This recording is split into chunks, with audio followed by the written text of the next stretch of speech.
Hey guys, my name's Chris Appleton and I'm going to show you what's hot for 2019. Now, texture is really big for 2019 and curly hair is back bigger and better than ever.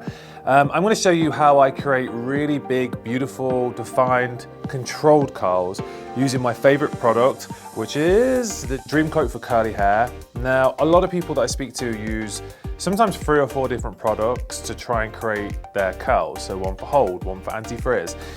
This is everything you need in one bottle. So it's going to give you hold, it's going to take away frizz, it's going to give you control, it's going to give you definition, and I actually find it really encourages curl patterns, so it really emphasizes the natural texture you've got. So I'm going to show you exactly how I use it and how I create a really sexy, big, full-bodied, confident curl look.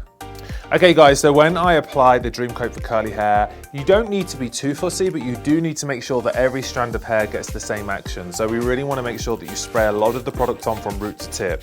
And also with this product, is you can't apply too much, like the hair doesn't get greasy, which is my favorite part. Sometimes with serums and oils, the hair can get really heavy, whereas with this, it doesn't.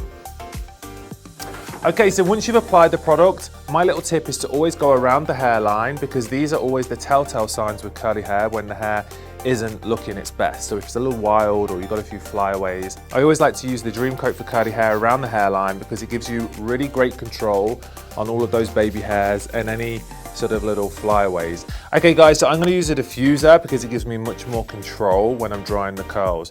Now, my top tip when using the diffuser is to use the dryer on a full heat, so we're already drying the hair, but definitely a low blow. If you put high blow on for the dryer, you're basically just going to lose the curl pattern and create frizz. So keep the heat high, but the blow low. Okay guys, so that's it, the finished look. I'm obsessed with this beautiful curly bouncy hair. It's really big for 2019 and the fundamental part about this look is the product. So the Dream Coat for curly hair, we only use 1 product versus 4 or 5 products, which a lot of people use with curly hair. And you can see you've got the control, there's no frizz, but I wish you could touch this because it's so soft and silky to touch, which is one of my favorite parts about the products. So try it at home, let me know how you get on.